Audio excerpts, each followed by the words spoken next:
आज श्रमिक पत्रकारच्या वतीने आज या ठिकाणी उपस्थित असलेले खेलबुडे भैया, तसंच आमचे सागर भैया, किरण बनसोडे साहेब, कुलकर्णी काका, ज्येष्ठ पत्रकार कुलकर्णी साहेब, तसेच प्रशांत जोशी सर, सर्व पत्रकार आज यांचं मनापासून या ठिकाणी धन्यवाद देतो की आज मला महापौर होऊन 25 दिवस झाले आणि 25 दिवसातच तुम्ही या ठिकाणी माझा मान सन्मानाचा या ठिकाणी कार्यक्रम ठेवलात.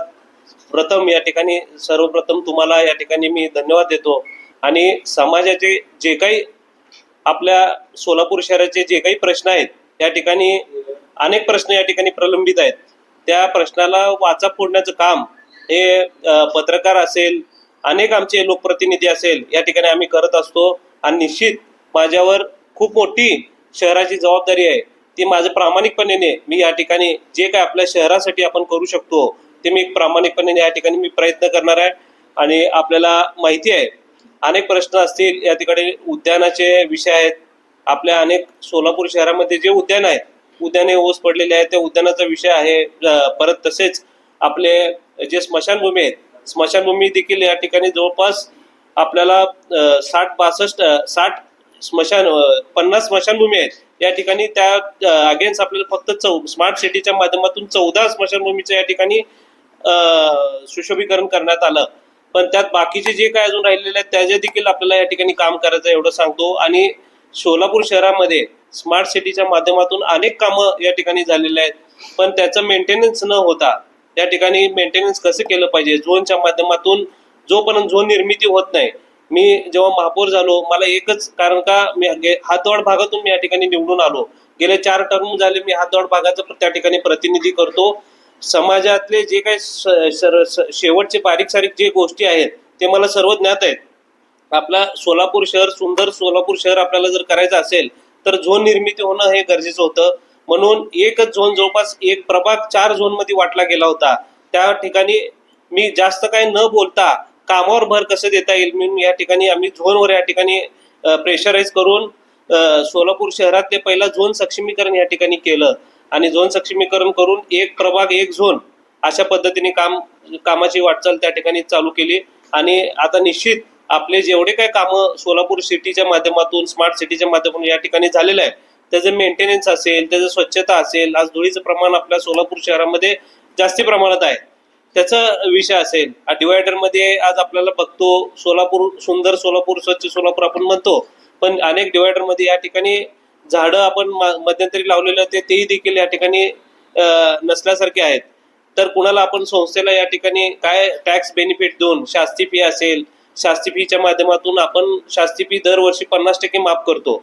तर शास्ती फी 100% माफ करू, पण तुम्ही हे झाडं जगवा म्हणून आपण त्या संस्थेला जर दिलं तर निश्चित आपलं सोलापूर सुंदर या ठिकाणी दिसेल असं मला वाटतं. अनेक प्रश्न आहेत, अनेक धुळीचा विषय आहे, अनेक प्रश्न या ठिकाणी आमच्या समोर आहेत. आणि पाण्याचा विषय आहे. पाण्याचं देखील आज आपल्याला माहिती आहे गेले 8-9 वर्षापासून आपल्याला या ठिकाणी पाणी जवळपास 3 दिवसाआड 4 दिवसाआड काही भागामध्ये मिळतं. तर मी हातवाड भागात निवडून आल्यास ना कारणाने मला पाण्याची जाण, लोकांना पाणी वेळेत आणि व्यवस्थित मिळालं पाहिजे, हे अतिशय म्हणजे लोकांचं या ठिकाणी पाणी व्यवस्थित यायला पाहिजे अशी मागणी असती. म्हणून मी पाण्यावर या ठिकाणी काम चालू केलं. आणि निश्चित माझ्या हातून जेवढं होता येईल तेवढं मी आयुक्त साहेबांना देखील या ठिकाणी बोललं की आयुक्त साहेब की गेले आपले जे पूर्वी रिटायर झालेले जे अधिकारी आहेत, जवळपास 6-7 अधिकारी आहेत, त्यांना अतिशय चांगला अनुभव आपल्याला सोलापूर शहराचा आहे. आपल्याला ह्याच्या आधी आम्ही 2 दिवसाआड पाणी या ठिकाणी घेतलं होतं शहराला. त्यांना जर ते या ठिकाणी मानधनावर जर आपण नियुक्ती केली तर निश्चित ते पण या ठिकाणी वेळ द्यायला तयार आहेत. म्हटल्यानंतर आयुक्त साहेबांनी पण होकार या ठिकाणी दिला. निश्चित आता जे पाणी पुरवठ्याचे अधिकारी आहेत त्यांनी या ठिकाणी आम्ही त्यांची एक प्राथमिक बैठक घेतली. त्यांनी त्या ठिकाणी सांगितलं की आम्हाला साहेब एक आता समोर उन्हाळा आहे, आम्हाला निश्चित आपण तुम्ही जे म्हणता ते आपण सर्व तुमची जर मागणी असेल तर आपण प्रॅक्टिकली करून बघू, पण आम्हाला थोडंसं वेळ हवाय. कारण का आता उन्हाळा असल्या कारणाने लगेच जर आपण काय करायला गेलो तर लोकांचा अजून जरा रोष त्या ठिकाणी येईल असं ते म्हणत होते. पण निदान 3 दिवसाआड तर पाणी या ठिकाणी सोलापूर शहराला केलं पाहिजे, 3 दिवसाआड किंवा 2 दिवसाआड अशी आमची मागणी होती. बरं म्हणले, ते ऐकून घेतले. जागेवर आपण व्हिजिट करून सर्व जुन्या अधिकाऱ्यांना घेऊन जाऊन अजून तिथं काय करता येईल आपण त्या ठिकाणी करायचं ठरवलं. स्मार्ट सिटीच्या माध्यमातून अनेक या ठिकाणी कामं झाले. स्टेडियमचं या ठिकाणी आपले कामं झाले. सोलापूर शहरात आता आपण म्हणतो ते कॉम्पॅक्ट मशीन, धूळ मशीन जी आपण घेतलेली, त्या ठिकाणी आधी 70 किलोमीटर मशीन चालायची, त्याच्यानंतर कालांतराने 30 किलोमीटर या ठिकाणी ते एका एजन्सीला देण्यात आलं. तर आपण जास्तीत जास्त त्या ठिकाणी रूट वाढवून आपल्या सोलापूर शहरातले जे डस्ट आहे, मेन रोडला जे डस्ट आहे ते कसं कमी करता येईल ह्याच्यावर आमचं भर राहणार आहे. आणि निश्चित अनेक सूचना मी पत्रकार बांधवांना पण मी विनंती करतो की तुमचे जे काय अजून अनेक सूचना जे असतील, कारण का तुम्ही समाजाच्या कानाकोपऱ्यामध्ये तुम्ही समाजाचे जे विषय आहेत त्याला वाचा फोडण्याचं काम आपण करत असता. तर जे काय अजून काय प्रलंबित विषय असतील तुम्ही आम्हाला सांगावे, आम्हाला मदत करावी. आम्ही निश्चित एक प्रामाणिकपणे या ठिकाणी आमच्या तर परीने आम्ही करणारच आहोत. पत्रकारांचे जे विषय असे विषय असतात की ते महत्वाचे विषय असतात, ते देखील आपले जेवढे काही विषय असतील आम्ही निश्चित या ठिकाणी सोलापूरच्या सुशोभीकरण, सोलापूरच्या सौंदर्यावर भर करण्यासाठी आम्ही या ठिकाणी निश्चित एक प्रामाणिकपणे काम करू. मला माहिती आहे महापौर म्हणजे सोलापूर शहराची अतिशय एकदम जबाबदारी या ठिकाणी माझ्यावर आहे महापौरची. तर हे निश्चित आम्ही या प्रॅक्टिकली जागेवर जाऊन प्रत्येक गोष्ट, त्यात अकाउंट ऑफिस असेल, चीफ ऑडिट असेल, आपलं महापालिकेतले जेवढे काय अधिकारी असेल त्यांना सोबत घेऊन त्या जागेवर स्पॉट व्हिजिट करून सगळे विषय मार्गी लावायचे या ठिकाणी आम्ही प्रयत्न करणार आहे. एवढंच मी सांगतो. आणि पत्रकारांचं तुम्ही या ठिकाणी भैया विषय मांडलात ते एक सांगतो की अतिशय चांगले उपक्रम तुम्ही पत्रकार लोक या ठिकाणी राबवता. आणि मेडिक्लेमचा विषय असेल, गृहनिर्माणचा जो विषय आहे तो जर माझ्या कार्यकाळात झाला, मला निश्चित या ठिकाणी खूप आनंद होणार आहे. आणि माझ्या हातून जे शासन दरबारी राजकारण न करता, समाज त्याच्यामध्ये राजकारण कुठलंही न करता फक्त एक समाज कार्य म्हणून जे काय माझ्या हातून करता येईल मी निश्चित या ठिकाणी राज्यस्तरीयच्या लेवलला मी या ठिकाणी पाठपुरावा करून आपलं गृहनिर्माणचा जो विषय आहे त्या ठिकाणी मी सोडवण्याचा निश्चित या ठिकाणी प्रयत्न करणार. प्रश्न विचारा मी देतो. अजून बैठक झाली आदिला नदीच्या बाबतीत, जी बैठक झाली त्या ठिकाणी इरिगेशन डिपार्टमेंटकडे कुठलीही माहिती नव्हती, त्यांच्याकडे कुठली कागदपत्र नव्हते. आणि आपल्या आदिला नदी जो आहे 100 वर्षानंतर जवळपास या ठिकाणी नदीचं स्वरूप आपल्याला पुण्या नाक्याजवळ या ठिकाणी आलं होतं. त्या ठिकाणी जर नाला अस्तित्वात असला असता तर त्या ठिकाणी तेवढं पाणी ओसरलं गेलं नसतं, अशी माझी मागणी होती. सोलापूर महानगरपालिकेच्या वतीने पूर्वीच या ठिकाणी निदान नाला तर झाला असता तर ते पाणी ओसरून एवढं रान खराब झालं नसतं, अशी माझी मागणी होती. कुणालाही त्यात वाचवण्याचा किंवा कुणाला काय शह देण्याचा या ठिकाणी विषय नव्हता. जर आदिला नदी जर आपल्या शहरातून जर सीना नदी जी आहे ज्याप्रमाणे आपला जर पुढे येऊन जर आपल्या सोलापूर शहरातून जर कंटिन्यू जर होत असेल तर एकदम अतिशय चांगलं ही बाब आहे. आणि निश्चित पर्यावरण प्रेमी जे आहेत आपल्या त्यांना सोबत घेऊन, काही लोकांना गैरसमज झाला की त्या ठिकाणी नाला करा असं म्हणले वगैरे, त्या ठिकाणी नाला नव्हता. काही जरी बशीसारखं असं पूर्ण फ्लॅट रान त्या ठिकाणी होतं, निदान नाला जरी अस्तित्वात असला असतं तर एवढं रान म्हणजे पाणी ओसरलं नसतं असं माझं त्या ठिकाणी बोलायचं विषय होता. पण माझा विषयाचं वेगळं विपर्यास त्या ठिकाणी झाला. निश्चित या ठिकाणी जर नदी जर जात असेल तर आम्हाला या ठिकाणी अभिमान असणार आहे की सोलापूर शहरामध्ये अतिशय चांगल्या पद्धतीने आपण त्याला काम करून त्याला उपाययोजना काय करायला पाहिजे ते आम्ही करणार. कुणाला या ठिकाणी शह देण्याचा किंवा कुठल्या प्लॉट धारकांना वगैरे शह देण्याचा या ठिकाणी कुठलाही विषय नसणार आहे, हा माझा खुलासा आहे. या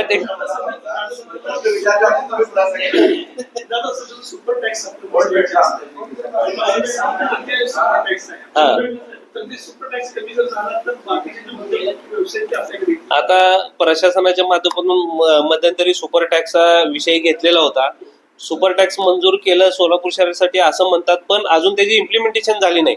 पण निश्चित सुपर टॅक्सच्या बाबतीतला विषय असेल किंवा मी जो भागातून प्रतिनिधित्व करतो हातदौड भागातला गुंटेवारीचा विषय आहे, तो खूप मोठा विषय आहे. गुंटेवारीचा, बिटूचा नाही. बिटूचा तर विषय झाला पास होऊन आता राज्य शासनाकडे गेला.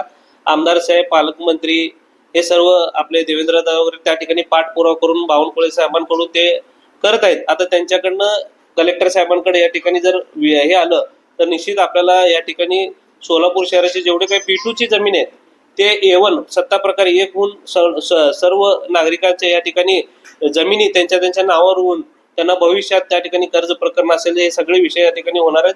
आणि हद्दवाड भागातला गुंटेवारीचा विषय ते गेले 4 वर्षापूर्वीच आम्ही या ठिकाणी आयुक्त साहेबांना, आम्ही जेव्हा नगरसेवक होतो तेव्हा आम्ही पत्र दिलं होतं की ह्याच्यावर साहेब काय ना काय व्हायला पाहिजे, कारण का माझे जेवढे काय वार्डातले प्रभागातले जमीन आहेत ते सगळे गुंठेवारी यायचे, तर ते गुंठेवारी जमिनी आपण लवकर निश्चित करून त्यांना प्लॉट निश्चित करून आपण त्यांचे प्लॉट सीमारेखांकन करून या ठिकाणी आपण त्यांना टॅक्सेशन करून द्यावं, जेणेकरून आपल्या महानगरपालिकेमध्ये आपल्याला टॅक्स रुपये आपल्याला रेव्हेन्यू मध्ये भर पडणार आहे आणि आपल्या महापालिकेचा त्या ठिकाणी फायदा होणार आहे. आणि एकच प्लॉट 3-4 लोकांना या ठिकाणी वाटले जाणार नाही. आज आपण बघतो अनेक लोक आमच्या हातवाड भागातले 4 वाजता 4:30 वाजता महापालिकेमध्ये येतात की एकच प्लॉट 4-4 जणांना विकलेला असताना आमचं सारखं विनवणी करतात की दादा आमचं टॅक्सला नाव लावा. पण पूर्वी मालकांनी काय केलेलं असतं, त्या ठिकाणी एक पत्र देऊन ह्यांचं टॅक्सला नाव लावू नका असं त्या ठिकाणी पत्र दिलेलं असतं. हे लोक खरेदी करतात आणि मालक या ठिकाणी पत्र दिलं तर ह्या लोकांची अडचण, गरिबांची या ठिकाणी अडचण होती. पण म्हणून ह्याच्यावर मार्ग निघणं लवकर मार्ग निघणं हे अपेक्षित आहे. या अनुषंगाने आम्ही लवकरात लवकर गुंठेवारीचा देखील या ठिकाणी आम्ही विषय मार्गी लावणार.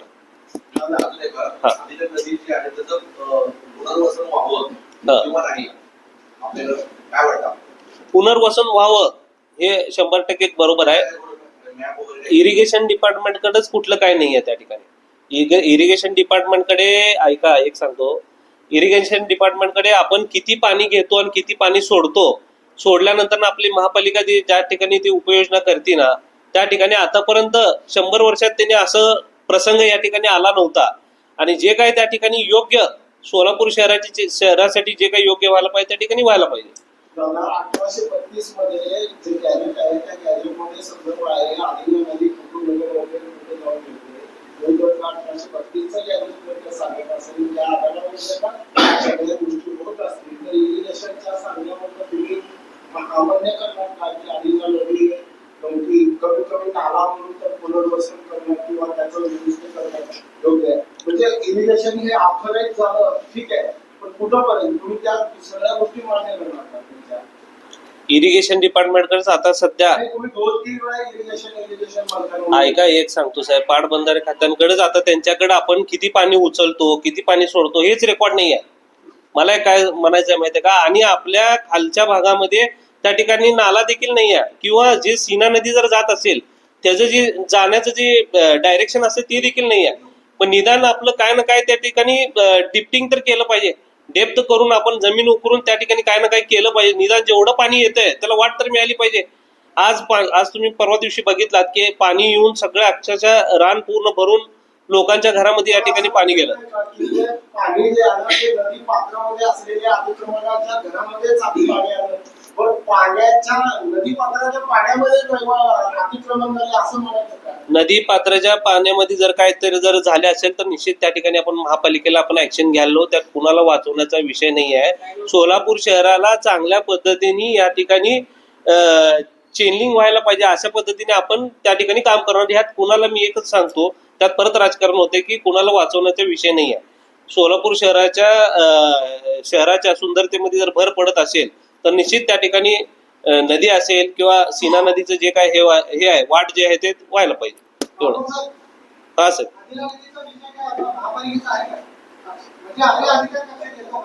आपल्या अधिकार कक्षात येतो. ऐका एक सांगतो, आपल्या अधिकार कक्षात काय येते सांगतो. त्या ठिकाणी नदी जी दाखवती ती गेल्या 100 वर्षापासून दाखवती, हे बरोबर आहे. पण त्या ठिकाणी आपण निदान जमीन उकरणार तर पाहिजे होतं. आपण निदान तिथं फ्लॅट जमीन आहे, फ्लॅट जमीन असल्यानंतर अनेक या ठिकाणी अधिकारी काय पूर्वीचे असतील त्या ठिकाणी मूळ लेआउटला मान्यता वगैरे या ठिकाणी दिली आणि अनेक लोक कर्ज काढून त्या ठिकाणी घरं बांधलेत. त्या लोकांचं देखील या ठिकाणी नुकसान झालंय. मग मला ही चूक महापालिकेची मान्य करतो ना, ही चूक महापालिकेची आहे. ही चूक दुरुस्ती करण्यासाठीच या ठिकाणी आपण त्या ठिकाणी बैठक घेतली होती की तुम्ही आता इथून पुढचे जे काय आपण करणार आहे ते त्या ठिकाणी व्हिजिट करून करावं. आणि इरिगेशन डिपार्टमेंटला आम्ही काय म्हणलंय की तुम्ही जे हे करणार आहे नदी जी जाणार आहे त्याचं सीमांकन आम्हाला या ठिकाणी करून द्या. तर ते काय म्हणले की आम्हाला आता टेक्निकल लोक या ठिकाणी आमचे अभ्यास करेल तर आम्हाला ते करायला अजून 1-2 महिने लागतील, आम्हाला अजून वेळ आहे. मग वेळ आहे म्हणल्यानंतर आम्ही काय म्हणलं, निदान त्या ठिकाणी खोदाई तर करून जेवढं तुम्हाला शक्य आहे महापालिकेला वाट करून द्या असे आमचं म्हणणं होतं. कारण का उद्या परत पावसाळा आला, परत अशाच पद्धतीने जर झालं तर तसं होऊ नये अशी आमची अपेक्षा होती. त्यात कुणाला वाचवण्याचा विषय नव्हता. हा तसं आधी नदीचा विषय तुम्ही शासनाला सांगितलं, कलेक्टरला मग सांगितलं. त्यांच्याकडून महापालिकेकडे एकदा सीमांकन जे होणार आहे ना ते एकदा होऊन येऊ द्या आमच्याकडे, आल्यानंतर तो पाठवू. त्यांचा प्रश्न तुम्ही समजून घ्या व्यवस्थित. नदी नाले ओढे हा जो संदर्भ आहे तो महसूल आणि कलेक्टरच्या अधिकारात हो. हो. आपला काहीच संबंध नाहीये. सरांचं म्हणणं तेच आहे की तुम्ही तसा प्रस्ताव किंवा तशी सूचना किंवा तसं विनंती करावं म्हणत नाही. तुम्ही कलेक्टरला देणं अपेक्षित आहे. महापालिकेने ह्याच्या आधी आहे ना त्यांना त्या ठिकाणी हे करा म्हणून दिलं होतं की आम्हाला जेवढं सर्वे करून आम्हाला तुम्ही हे सीमांकन करून द्या म्हणून आयुक्तांनी ह्याच्या आधी दिलेलं आहे त्यांना. हे आता जे सध्याचे आयुक्त आहेत त्यांनी दिलेलं आहे आणि त्याच्यावर त्यांचं आता काम चालू आहे. हो आहे ना, येतो ना. आता पूर्वी कसं हे आता जी घटना घडली ती 100 वर्षानंतर आता घडलेली घटना आहे. आदिना नदीचं सीमांकन निश्चित झाल्यानंतर त्या परिसरामध्ये जी काही महापालिकेकडून दिली गेली त्या संदर्भात आपलं धोरण काय असणार आहे? काय ते तिथे जे कोण अधिकारी असतील त्यांच्याकडून जे काय आता लोकांना समजा पहिला आता होऊ दे, त्यांना अजून 2 महिने लागतात असं ते म्हणले, कारण का त्यांच्याकडेच अजून कुठली हे नाहीये, म्हणजे काय म्हणते ते रूपरेषा अजून त्यांच्याकडे नाहीये. पण परत जर एकदा असं जर आमचं काय त्या ठिकाणी बैठकीत होतं, जर परत अशी प्रसंग आल्यानंतर ना आपण करायचं काय, निदान महापालिकेने काय केलं पाहिजे, तुम्ही काय जरी चर मारून त्या ठिकाणी वाट केली पाहिजे असं आमची त्या ठिकाणी भूमिका होती. एक सांगतो. आणि जे आता लोक नदी पात्राच्या शेजारी काही राजकारण्यांच्या जागा आहेत, त्यांनी आता जे प्लॉटिंग करत आहेत त्या संदर्भात महापालिकेची भूमिका काय असणार आहे? आता काही लोकांनी या ठिकाणी ज्या ठिकाणी जागा गेलेल्या आहेत तर त्याला आपण बघू काय करता येईल, शासन दरबारावर काय आपण पाठपुरावा करता येईल ते आपण निश्चित करू.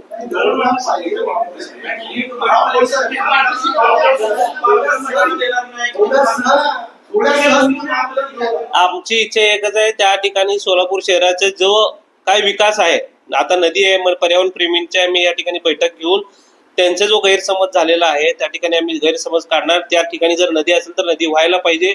अनेक लोकांना जर बांधकाम परमिशन म्हणा किंवा त्या ठिकाणी बांधकाम परवाने दिले गेलेले आहेत त्यांची देखील या ठिकाणी बैठक घेऊन आम्ही काय करता येईल त्यांच्या या संदर्भात आम्ही बैठक घेऊन आणि शासन स्तरावर पाठपुरावा करून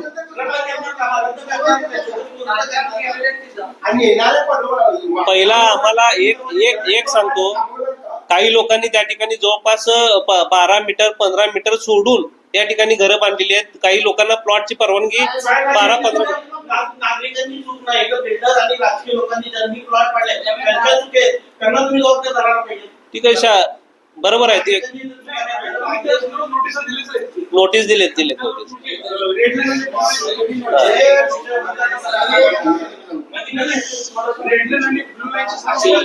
मी एक सांगतो, महानगरपालिकेने त्या ठिकाणी देताना 15 मीटर सोडून त्या ठिकाणी त्यांचे बांधकाम आहेत आणि त्यांचे जे सीमांकन आहे उद्या भविष्याचे रेड लाईन ब्ल्यू लाईन जे सीमांकन होणार आहेत ते कुठपर्यंत होणार आहे आपण या ठिकाणी बघूयात पहिला. त्याच्यानंतर त्यांच्याकडनं अजून आराखडा आला नाही, जेव्हा आराखडा येईल तेव्हा बघता येईल आपल्याला. जेव्हा आराखडा येईल म्हणजे प्लॉटिंग जेव्हा झालेलं निश्चित होईल त्यामध्ये भाजपच्या विद्यमान काही नगरसेवकांच्या जागा आणि प्लॉटिंग आहे असं लक्षात येते किंवा अशी चर्चा चालू आहे. समजा तसं निश्चित झालं तर आपली भूमिका काय आहे? जर त्या ठिकाणी जागा जर काय कोणाची जात असेल तर निश्चित आम्ही ज्या कोणाची जागा असेल त्यांना आम्ही रिक्वेस्ट करू. आता तर त्या ठिकाणी प्लॉट जर मला वाटतंय माझ्या मते त्या ठिकाणी सर्व सोडून म्हणजे काय म्हणते ते 15 मीटर सोडून या ठिकाणी त्यांचं बांधकाम किंवा प्लॉटिंग झालेलं असेल असं मला वाटतंय.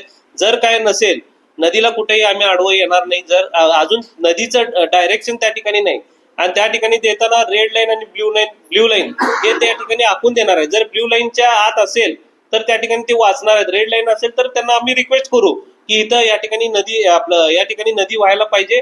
त्या अनुषंगाने जर त्यांची त्या ठिकाणी जागा वगैरे जर जात असेल तर शासन स्तरावर त्यांना काय उपाययोजना किंवा काय त्यांना आपण पाठपुरावा जर करायचा असेल त्यांना मोबदला जर द्यायचा असेल त्याचा आम्ही प्रयत्न करू. एकंदरीत तुम्हाला असं म्हणायचं की आदिला नदीचं अस्तित्व जर असेल तर ते ठेवलं पाहिजे. यस हो त्या कार्यक्षेत्रात जर कोणी बेकायदेशीर बांधकाम केले असतील तर ती काढली गेली पाहिजे. हो म्हणजे आपला किंवा आपल्या पक्षाच्या संबंधित कोणाचंही जरी असलं तरी तुम्ही त्याला आड येणार नाही. नक्की गेल्या वर्षीपासून काय त्याची उपाययोजना करणार म्हणते आमदार साहेब पण म्हणते त्याची काय उपाययोजना होताना दिसत नाही. यावर्षी परत तोच प्रॉब्लेम फेस करावा लागतो. आता सिद्धेश्वर तलावचा जो विषय आहे, ऊन त्या ठिकाणी कसं पद्धत आहे, 4-5 वर्षाचं पाणी त्या ठिकाणी साठलेलं आहे. पाणी एकाच ठिकाणी बंद अवस्थेत जर राहिलं तर त्या ठिकाणी काय होतं, ऑक्सिजन पाण्यातला कमी होतो आणि जेव्हा सूर्याची किरण जेव्हा वाढतात तेव्हा शेवाळ्या या ठिकाणी वाढतात आणि माशांना या ठिकाणी ऑक्सिजन मिळत नाही. मग त्या ठिकाणी तुम्ही किती त्या ठिकाणी प्रयत्न करा, ऑक्सिजन लेवल कमी होते. पण आपल्याला डीपीडीसीच्या माध्यमातून या ठिकाणी 1.5 कोटी रुपये महापालिकेला मिळाले होते की ते फाउंटन मशीन घेण्यासाठी आणि फिल्ट्रेशन मशीन घेण्यासाठी, जेणेकरून पाण्यातलं ऑक्सिजन हे वाढतं. तर त्याच्यासाठी आता आम्ही मशीन घ्यायचं या ठिकाणी ठरवलंय. आयुक्त साहेबांना पण आदेश दिलेत की तुम्ही मशीन पहिला घेऊन त्या ठिकाणी काम करा. म्हणून आता त्या ठिकाणी 4 मशीन घ्यायचं ठरवलेलं आहे आणि एक सोलारवरची असलेली मशीन आहे. सोलारवरची जी मशीन आहे, भिंतीला तडकून त्या ठिकाणी पाण्याचं जे ऑक्सिजन जे तयार होतं त्या ठिकाणी आता मशीन्स घ्यायची ठरवलेलं आहे.